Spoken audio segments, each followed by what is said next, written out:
एक बहुत ही बड़ा जंगल था जहां पक्षी आमतौर पर मिलजुल कर खुशी से रहते थे।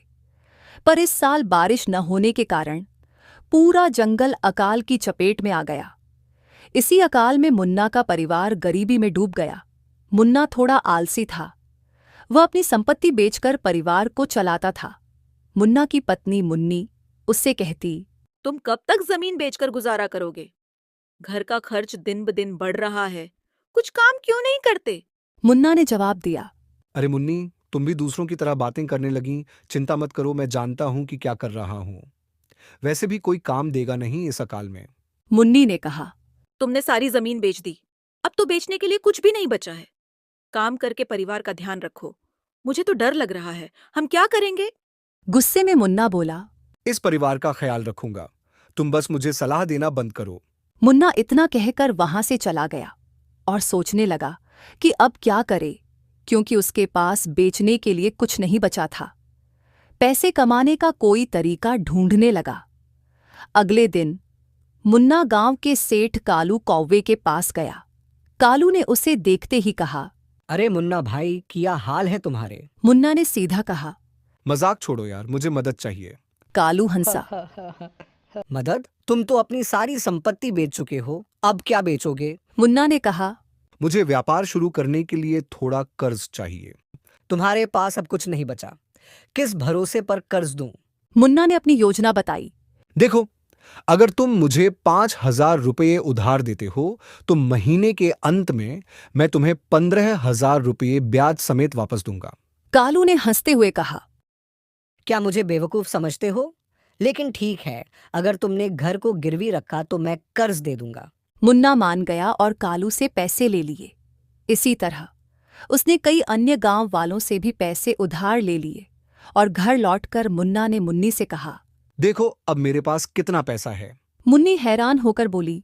ये क्या, आप इतने सारे पैसे कहाँ से लाए? मुन्ना ने गर्व से कहा। मैंने गांव के कई साहूकारों से ब्याज पर पैसे लिए हैं।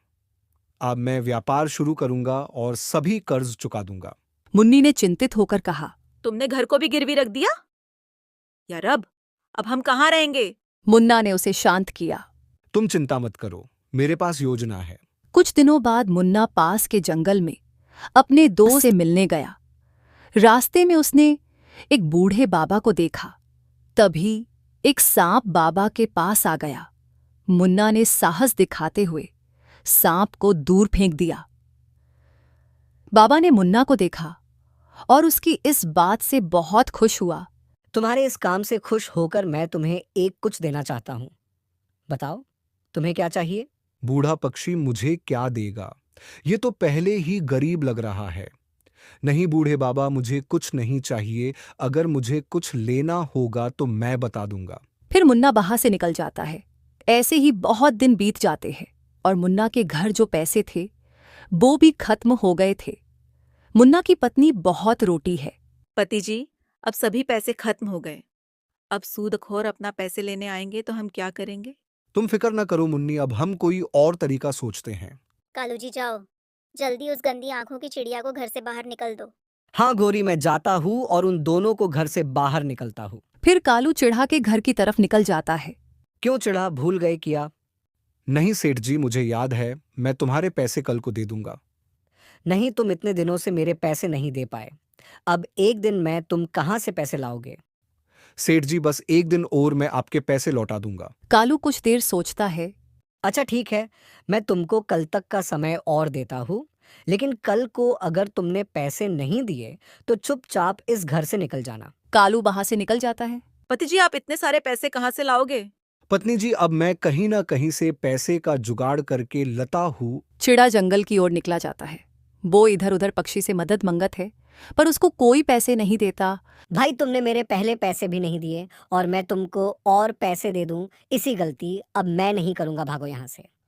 मुन्ना बहुत दुखी होता है और वहां से निकल जाता है। फिर वो एक पेड़ के नीचे बैठकर रोने लग जाता है। काश मैंने अपनी पत्नी की बात मानी होती और कोई एक ऐसा काम करता जिससे मैं अपने परिवार को खुश रखी, पर मैं गलत था। अब सब कुछ खत्म हो गया। हम अब बेघर हो जाएंगे। मुन्ना बहुत रोता है। तभी वहां वो ही बूढ़ा बाबा आता। क्या हुआ बेटा, तुम तो बहुत परेशान लग रहे हो। मुन्ना सारी बात उस बूढ़े पक्षी को बताता है। बेटा मेरे पास तुम्हारे लिए कुछ है। वो बाबा मुन्ना को एक पोटली देता है। ये क्या है बाबा जी? बेटा तुम घर जाकर इसको खुलें, तुमको पता लग जाएगा ये क्या है। फिर मुन्ना घर आता है। पत्नी जी, कहीं से कुछ नहीं मिला। अब कल को हमको घर खाली करना होगा। हाँ पति जी, ये पोटली में क्या है? फिर वो दोनों उस पोटली को खोलते हैं। वो देखते हैं कि उस पोटली में सोने के सिक्के थे। ये क्या पति जी, ये तो सोने के सिक्के हैं। लगत है रब ने हमारी परेशानी हल कर दी। हाँ पत्नी जी, ये तो बहुत ज्यादा सिक्के है। फिर मुन्ना कुछ सिक्के लेकर कालू के घर जाता है और उसके पैसे वापस देता है। ये क्या मुन्ना, तुम्हारे पास इतने सारे पैसे कहाँ से आए? कालू, तुमको इससे कोई मतलब नहीं, बस तुमको अपने पैसे से मतलब है। फिर मुन्ना घर की ओर आ जाता है। उसके बाद वो खुशी खुशी रहने लग जाते हैं।